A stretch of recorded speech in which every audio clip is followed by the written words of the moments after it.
Bon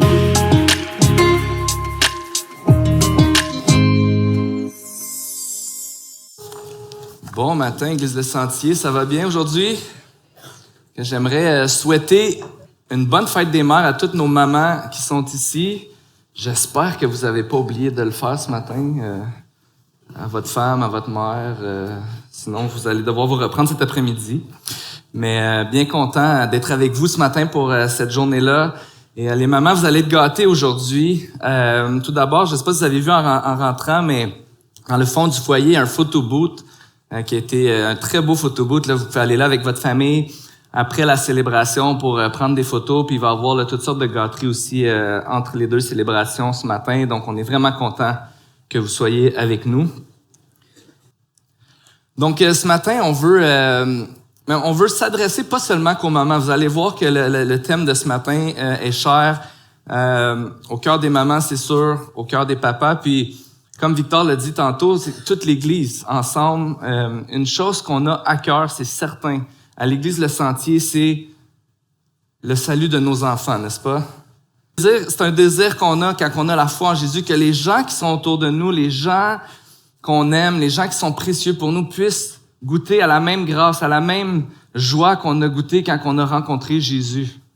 Et on peut voir à l'Église Le Sentier tous les bénévoles, tous les gens qui s'impliquent à la zone enfant, à Awana, la jeunesse. Et on est content, on se réjouit de voir tous nos jeunes, de voir tous nos enfants. Ce qui est vraiment précieux, c'est de voir toute la famille de Dieu qui, ensemble, peut contribuer à transmettre la foi à nos enfants. Je me souviens, moi aussi, en grandissant, il y a quelques dames ici que j'ai appelées maman. La mienne, c'est sûr. Mais quelques dames qui ont eu cet impact dans ma vie, qui m'ont dit, qui ont prié pour moi, qui m'ont encouragé, exhorté, des hommes et des femmes qui ont donné du temps pour que je puisse être impacté puis être surpris par la grâce de Jésus dans ma vie, premièrement en voyant ces gens-là agir. Donc, c'est vraiment une bénédiction de pouvoir être ensemble puis de pouvoir ensemble espérer voir les gens qu'on aime pouvoir connaître Jésus et pour que la foi qui est en nous puisse être transmise à ceux qui sont autour de nous. Je sais que quand on parle de transmettre la foi à nos enfants, ça peut être synonyme de joie. Ça peut aussi être un sujet de tristesse pour nous. Ça peut être un sujet d'inquiétude. Quand on a des jeunes enfants, par exemple, et on a cet espoir qu'un jour ils vont connaître Jésus, mais on réalise assez vite dans la vie familiale que on n'a absolument aucun contrôle à décider de la foi de nos enfants. Mais on a ce désir de pouvoir leur transmettre cette foi. Et ce matin, j'aimerais qu'on regarde ensemble ce passage dans 2 Timothée. Peut-être que vous le connaissez, peut-être que vous l'avez jamais entendu, mais j'ai trouvé ça vraiment spécial parce que c'est un verset qui parle de 2 femmes. C'est tout ce qu'on va apprendre de elles. Mais c'est Paul qui va parler à son jeune apprenti Timothée. Puis il va dire au verset 5 du chapitre 1 de 2 Timothée, « Je garde en effet le souvenir de la foi sincère qui est en toi. Elle a d'abord habité ta grand-mère Loïs et ta mère Eunice, et je suis persuadé qu'elle habite aussi en toi. » Donc, Paul ici va parler à Timothée, puis il lui parle de ces dames, sa mère et sa grand-mère, qui lui ont transmis la foi qui est en lui aujourd'hui. Et c'est effectivement un beau désir et vraiment une belle œuvre de vouloir et d'avoir ce désir-là de pouvoir transmettre la foi aux générations plus jeunes. Paul va même dire à Timothée, dans 2 Timothée 2:2, « Ce que tu as entendu de moi en présence de nombreux témoins, confie-le à des personnes fidèles qui soient capables de l'enseigner à d'autres. » Ce désir de transmettre et d'enseigner la foi aux générations qui viennent après nous, aux nouvelles personnes qui viennent à la foi. C'est de ce désir-là qu'il est en train qu'il communique à Timothée. Mais pour Timothée, ça a commencé avec sa mère et sa grand-mère, qui ont eu cet impact dans sa vie, qui avait cette foi en Dieu, cette foi en Jésus, et qui a été transmis à Timothée. Donc, ce matin, j'aimerais qu'on puisse s'encourager les uns les autres parce qu'on sait que c'est pas toujours facile. C'est pas toujours des moments de joie ou de certitude, mais la foi, c'est bien souvent comme ça. Mais ce qui est intéressant et ce qui est vraiment encourageant, c'est de voir comment la parole de Dieu nous ramène toujours à la seule endroit où on peut trouver de l'espoir et de la certitude, c'est-à-dire l'œuvre et la personne de Jésus-Christ. Si Jésus est ce qu'il dit être et s'il a fait ce que la Bible nous dit qu'il a fait, eh bien, on a vraiment un endroit extraordinaire où on peut mettre notre confiance. Même dans les moments d'incertitude, et surtout, je dirais, dans les moments d'incertitude. Paul parle de la foi de Timothée qui était d'abord chez sa mère et sa grand-mère, et il va l'encourager par la suite à persévérer dans cette foi.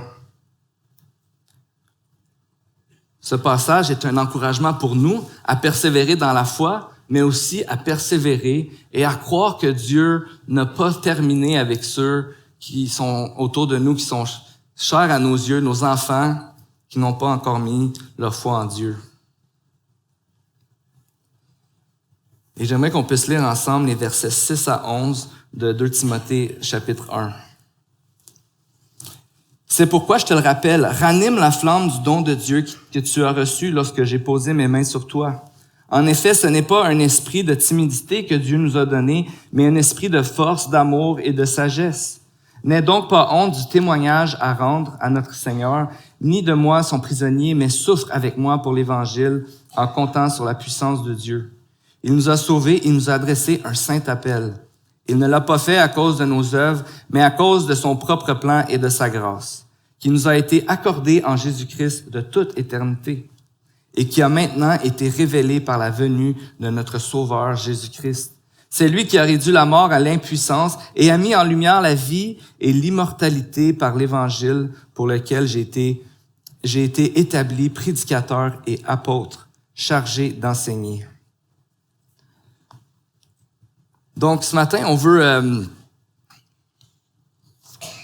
voir ensemble comment on peut prendre confiance et comment on peut mettre notre espoir dans ces moments-là qui peuvent être plus difficiles dans notre vie ou dans ces moments où on a, ce fardeau à cœur, ce fardeau dans nos vies de pouvoir transmettre la foi à nos enfants. En fait, Paul nous donne, c'est un appel qu'il nous fait à faire confiance à l'œuvre de Dieu dans nos vies. Faire confiance à l'œuvre de Dieu pour nos vies et pour nos enfants.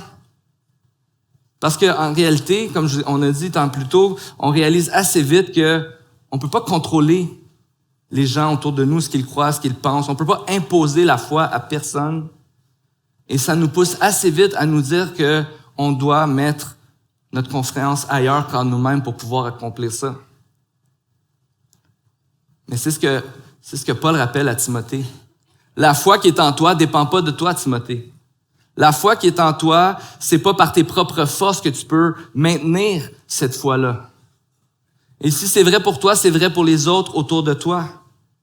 Il y a quelqu'un qui a fait quelque chose. Il y a quelqu'un qui t'a donné quelque chose de très grand, de puissant, de tout puissant pour que tu puisses persévérer dans la foi. Alors, je t'invite à persévérer dans la foi. Fais confiance à Dieu à cause de ce que Dieu a fait et ce que Dieu t'a donné.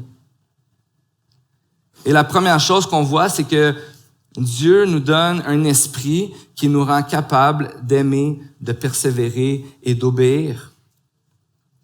Au verset 7, on dit, en effet, ce n'est pas un esprit de timidité que Dieu nous a donné, mais un esprit de force, d'amour et de sagesse. Dieu nous a donné cet esprit qui est en nous. Ça veut dire quoi, ça? Ça veut dire qu'on n'est pas seul.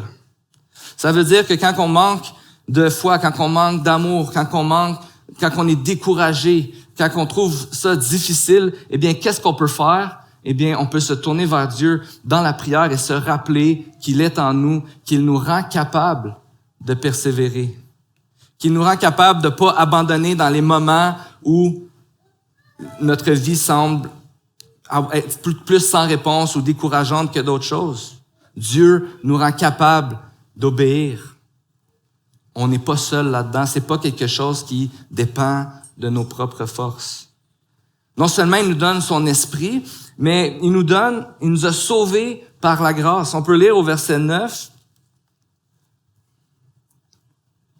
Au verset 9, on peut lire, « Il nous a sauvés, il nous a adressé un saint appel. Il ne l'a pas fait à cause de nos œuvres, mais à cause de son propre plan et de sa grâce qui nous a été accordée en Jésus-Christ de toute éternité. » La grâce de Dieu, l'Évangile, si on est sauvé, si on a été appelé par Dieu, si on a la foi aujourd'hui, c'est pas par nos propres forces. C'est pas parce qu'on le méritait, c'est pas parce qu'on était meilleur que quelqu'un d'autre. C'est simplement parce que Dieu a accepté, a décidé d'envoyer son Fils Jésus mourir à la croix pour nos péchés. Et la beauté de l'Évangile, c'est quand on reconnaît qu'on est pécheur et qu'il y a quelqu'un qui a donné sa vie pour qu'on puisse être réconcilié avec Dieu, pour que nos péchés puissent être pardonnés. La beauté de l'Évangile, c'est quand on reconnaît qu'on est pécheur puis que notre péché nous sépare de Dieu, que notre péché nous promet une mort éternelle. Dans la tristesse, dans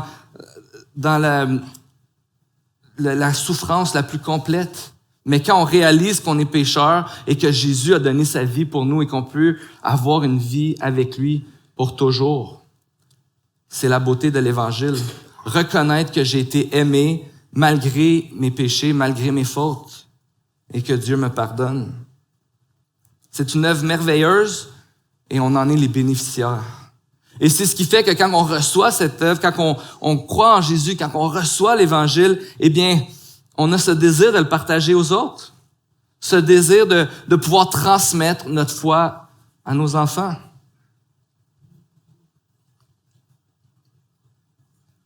Un de mes enfants m'a dit un jour, et peut-être je l'ai déjà partagé il y a 1 an ou 2, mais il m'avait dit, « Toi, t'es un de ceux-là qui a la foi, hein, papa? C'est facile pour toi de croire en Dieu. »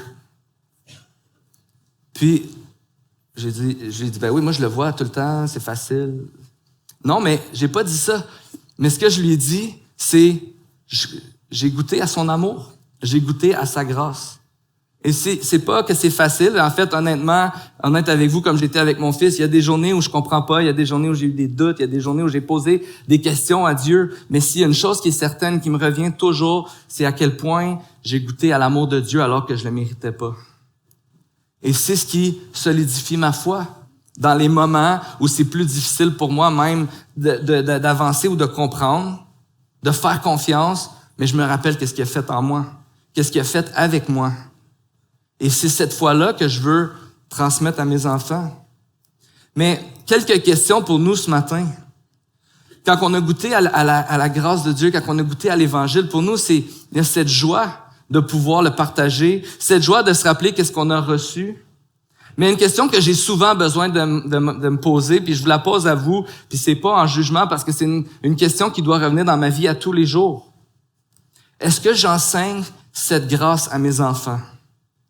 Est-ce que par mes actions envers mes enfants, par ma façon de m'adresser à mes enfants, par ma façon de les reprendre, de répondre à leurs questions, de leur donner du temps, est-ce que j'enseigne cette grâce à mes enfants? Parce que c'est vrai que dans des moments où mes enfants n'agissent pas d'une manière que pour moi, que je dis, ah ben ça l'honore pas Dieu, ou c'est pas comme ça que mes enfants devraient agir. Bien souvent, je sais pas si vous avez déjà vécu ça, mais des fois, il y a ce stress, cette anxiété qui vient en dedans de moi, puis là, c'est comme, ah non, il est pas supposé d'agir comme ça, fait que je vais corriger. Pas pour qu'il puisse grandir, pas pour qu'il puisse voir l'amour de Dieu, pas pour qu'il puisse apprendre, juste parce que faut qu'il arrête de faire ça. Et la question que j'ai besoin de me poser à ces moments-là, c'est, est-ce que j'enseigne la grâce à mes enfants? Est-ce que je crois que Jésus aime des pécheurs comme mes enfants, puis qui est gracieux envers nous, que Jésus était doux envers moi pour me rappeler à quel point j'étais pécheur puis que j'avais besoin de lui? Ça ne veut pas dire qu'il faut arrêter de discipliner nos enfants ou leur donner des conséquences ou de le dire quand ils font quelque chose de mal. Mais ça nous aide à nous donner un amour qui peut-être nous donne plus de patience, plus de douceur. Pourquoi? Parce que Dieu nous apprend à lui faire confiance, à mettre notre confiance en lui puis de dire, Seigneur, c'est pas maintenant que je vais régler mon enfant, mais toi, tu vas faire ça en ton temps, quand tu vas vouloir.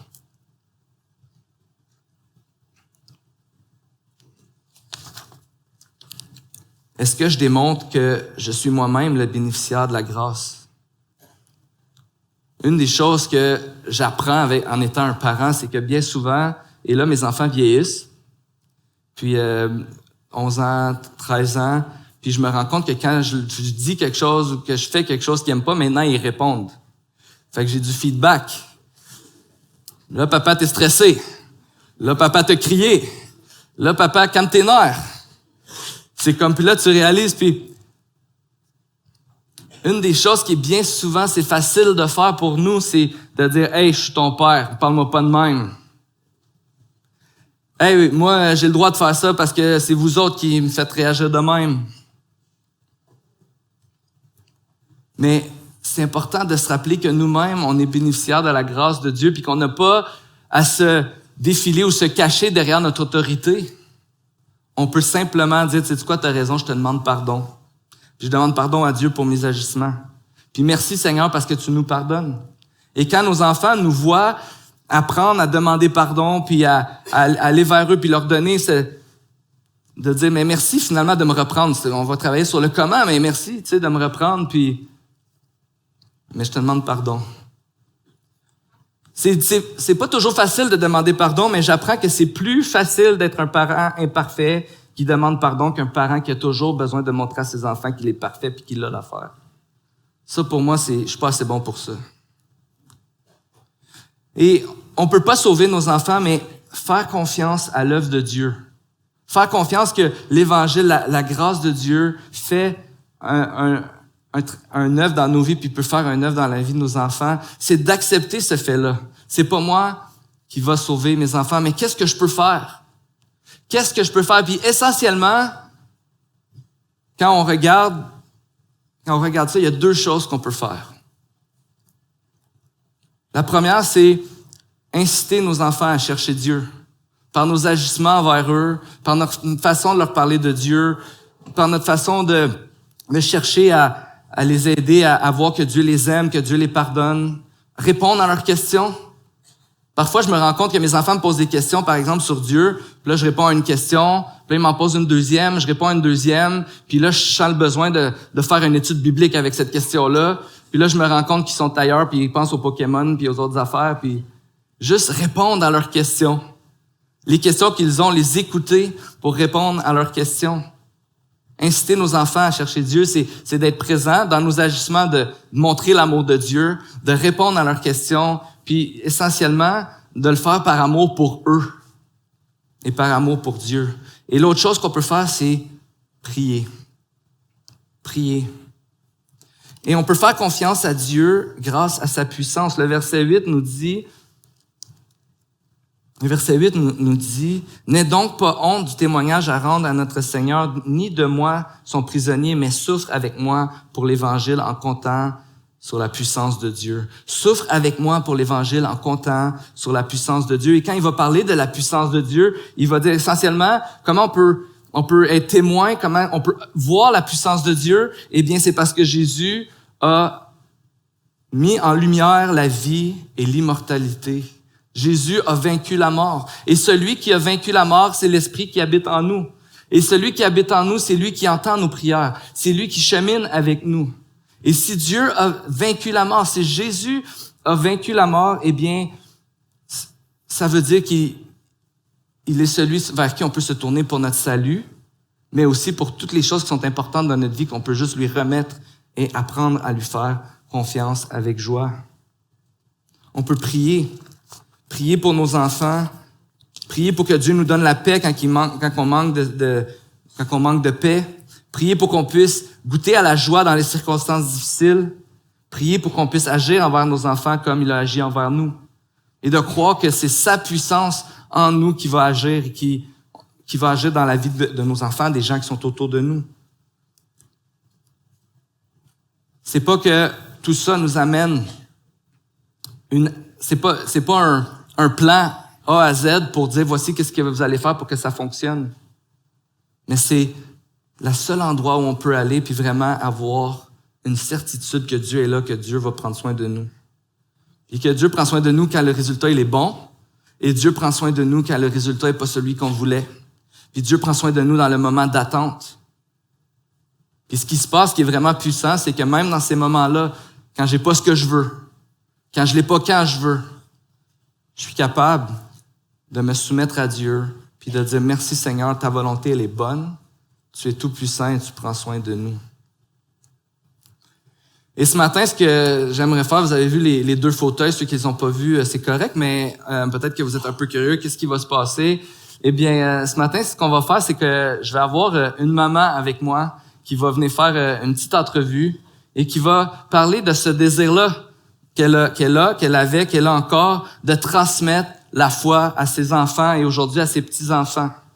Et j'aimerais ça qu'on puisse vraiment être encouragés par ce témoignage. Et c'est vraiment intéressant parce que quand je lui ai demandé, elle m'a dit oui. Puis le lendemain, elle m'a dit, ça, c'était pas moi qui a dit oui, mais ce que je veux juste vous encourager, puis moi, c'est déjà, quand on s'est parlé, ça m'a encouragé, c'est qu'elle m'a dit, je sais pas vraiment pourquoi tu me l'as demandé à moi. Puis bien souvent, comme parent, comme maman, comme papa, on peut avoir ce sentiment-là. Pourquoi moi? Moi, je suis pas bon, j'ai pas fait assez, j'aimerais en faire plus, j'ai pas toujours bien agi, j'ai pas toujours bien réagi. Mais nos histoires, et c'est l'histoire de cette maman-là que je veux que vous entendiez ce matin, sont des évidences de la grâce de Dieu. Au travers des bons et des moins bons moments. Et en fait, la personne qui va venir parler avec nous ce matin, c'est ma maman. J'ai souvent des très bonnes conversations avec elle toute seule, puis j'ai dit on devrait faire ça ensemble devant 200 personnes, ça va être le fun. Je vais t'inviter maman à venir.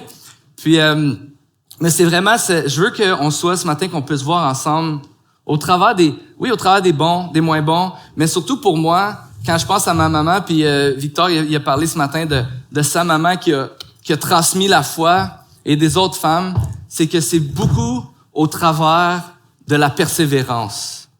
C'est au travers de la persévérance, pas de la perfection, pas de toujours faire les bonnes affaires, mais c'est au travers d'une fidélité à persévérer. Et je veux qu'on puisse être encouragés par cette histoire. Il y a toutes les mamans, je suis sûr que vous pourriez être ici ce matin et partager comment, au travers de la persévérance et de la fidélité, Dieu est bon. Et c'est vraiment ce qu'on veut être témoin ce matin. Donc, je vais m'asseoir avec ma mère, puis on va faire comme s'il était pas là. Non, faut se garder une petite gêne quand même.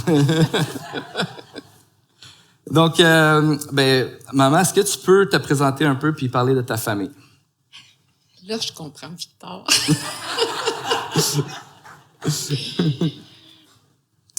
Je suis Manon Legault, née d'une famille où régnait l'amour. J'avais 4 frères plus âgés que moi. J'ai été gâtée et surprotégée. En 1991, j'ai adhéré à une famille beaucoup plus grande. J'ai eu le privilège d'entendre la parole de Dieu et d'y croire pour devenir enfant de Dieu. D'une première union, Dieu m'a bénie. J'ai eu le privilège de donner naissance à 2 enfants merveilleux, Stéphanie et Dominique. Je suis une mamie de 4 beaux petits-enfants issus de l'union de Dominique et Kim. J'ai également eu le privilège de me marier avec un homme extraordinaire, un homme gracieux, mon amoureux Denis, qui a 3 enfants extraordinaires et il est le grand-père de 10 beaux petits-enfants. Maintenant, nous formons une grande famille de 5 enfants et 14 petits-enfants. Mais merci, puis de votre présentation. Dans le fond, la thématique, c'est de transmettre la foi à nos enfants. Est-ce que tu peux nous parler un peu de comment toi, c'était quoi pour toi transmettre la foi à tes enfants, puis aujourd'hui à tes petits-enfants? J'ai essayé de maintenir une foi ferme et sincère. J'ai été authentique. Authentique, ceux qui connaissent ma mère, on le voit dans son visage, qu'est-ce qui se passe. Puis c'est vrai qu'en vieillissant, comme moi, on va parler un peu de cet état-là tantôt de l'adolescence, mais tu sais, quand tu grandis, t'es un enfant, puis t'es pas toujours d'accord avec tes parents. Les enfants, c'est encore comme ça. Pas toujours d'accord avec nos parents, pas toujours... on a eu des fois où on s'est chicané pas mal fort, mais t'as toujours gardé une foi ferme, mais aussi tu nous disais ce que tu pensais. Puis encore aujourd'hui, là, mais ouais.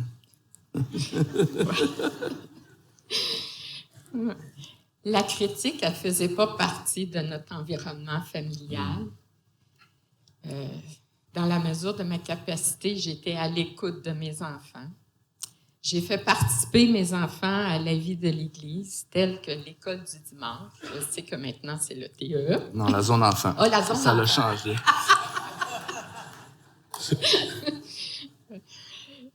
Les groupes de jeunesse, le camp des boulots et Gibec, là où tu as rencontré la belle Kim. Mon engagement à l'Église a eu un impact sur la vie, probablement un impact sur la vie de mes enfants. Puis j'ai eu le privilège d'inscrire mes 2 enfants dans des collèges bibliques.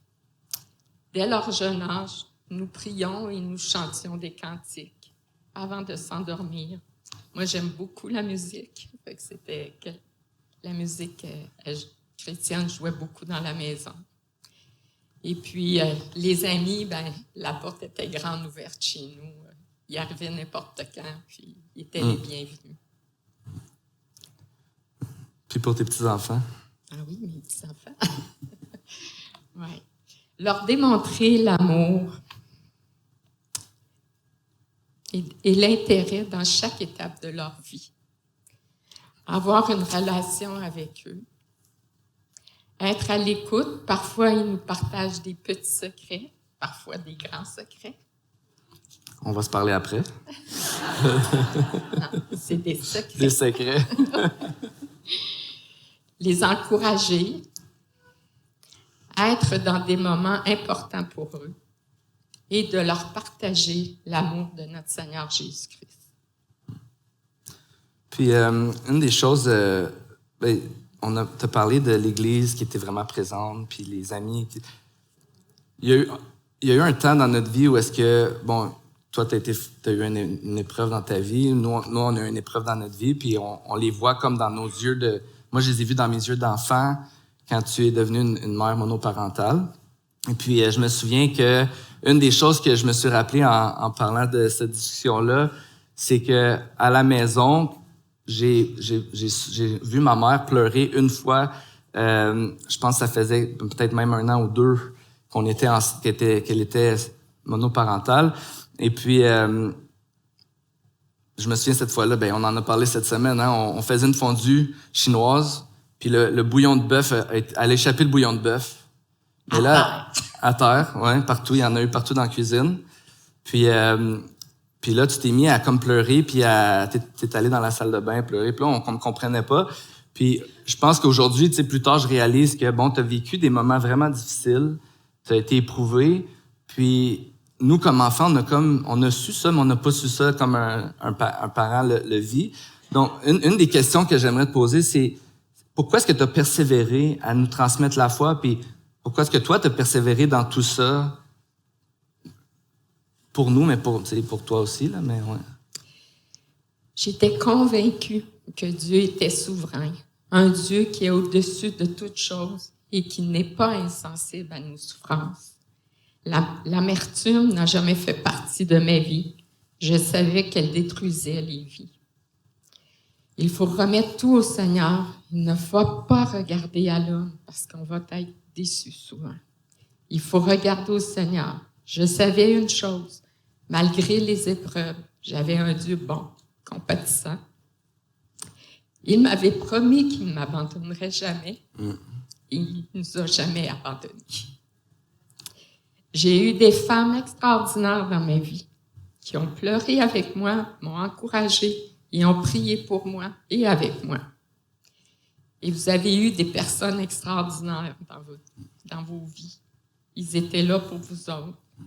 J'ai une amie qui dit que ça prend un village pour élever des enfants. Vous avez eu des mères, des pères, des frères et des sœurs qui ont pris soin de vous autres, puis qui ont prié pour vous autres, puis je sais qu'ils continuent encore. Ça, c'est vraiment la richesse de l'Église, d'être une famille, d'être ensemble dans ces moments-là. Parfois, quand on vit des moments difficiles, on a peut-être des fois même le goût de s'isoler. Puis pour moi, ça a été comme... C'est une des réalisations que je fais aujourd'hui, que dans cette période-là de nos vies, tu as continué à nous emmener à l'Église, tu as laissé les gens venir prendre du temps avec nous et tout ça. Donc ça, c'est quelque chose pour lequel je suis vraiment reconnaissant. Dans le fond, ce matin, on veut encourager les mamans qui... Je pense que les papas aussi, vous êtes encouragés d'entendre ça, mais on veut encourager les mamans dans ce désir-là de transmettre la foi à nos enfants. Puis, qu'est-ce que tu aimerais leur dire à ces mamans-là? Il ne faut pas oublier que nos enfants nous voient agir. On ne peut pas imposer la foi à nos enfants, mais on peut les influencer par notre façon d'agir. Moi, je dirais à une maman, sois joyeuse malgré ce que tu peux vivre. Fais jouer de la musique chrétienne dans ta maison. Encore aujourd'hui, c'est quelque chose qui va toujours jouer chez nous, là, malgré ceux qui n'aiment pas l'entendre. Regardez en haut, il continue. Dieu ne nous abandonne pas. Persévère dans la prière. Dieu n'a pas dit son dernier mot. Puis ça serait quoi comme notre espoir quand on veut transmettre la foi à nos enfants? Notre espoir ultime, c'est que les promesses du Seigneur s'accomplissent dans leur vie. Instruis l'enfant selon la voie qu'il doit suivre. Et quand il sera vieux, il ne s'en détournera pas. Le Proverbe 22, 6. Ne craignons pas, prions pour nos enfants qui n'ont pas encore donné leur vie à Jésus-Christ. Dieu n'a pas dit son dernier mot. Amen. Merci, maman. J'aimerais ça qu'on prenne un temps ensemble pour prier pour nos enfants, pour les mamans, les parents. Donc, courbons-nous, puis on va terminer dans la prière. Seigneur Jésus, on veut te remercier ce matin pour le temps qu'on a eu ensemble. Merci pour le témoignage qu'on vient d'entendre. Quel beau témoignage. Puis merci pour la persévérance. Merci pour l'amour que tu nous donnes. Et on veut te prier ce matin pour tous nos enfants ici à l'Église Le Sentier. On a ri à la blague de école du dimanche, TEE, zone enfant, mais c'est une chose que ça communique, c'est que depuis des années ici à l'Église, les enfants sont si précieux pour nous. Merci pour toutes les personnes qui s'impliquent dans la vie des enfants. Ce matin, on fête les mamans, mais on fête toutes ces personnes, ces femmes qui s'impliquent dans l'Église, qui s'impliquent dans la vie des uns des autres. Je sais moi-même que mes enfants parlent à d'autres personnes, d'autres mamans, d'autres femmes, et ils sont bénis par la présence de ces personnes-là à l'Église. Seigneur, donne-nous cette confiance, cette foi en toi, donne-nous cette persévérance, et merci pour tout ce que tu fais. Et merci parce que ce matin, on a eu un autre témoignage de comment ta famille est tellement précieuse. Et merci pour ce cadeau que tu nous donnes. C'est dans ton nom qu'on te prie, Jésus. Amen.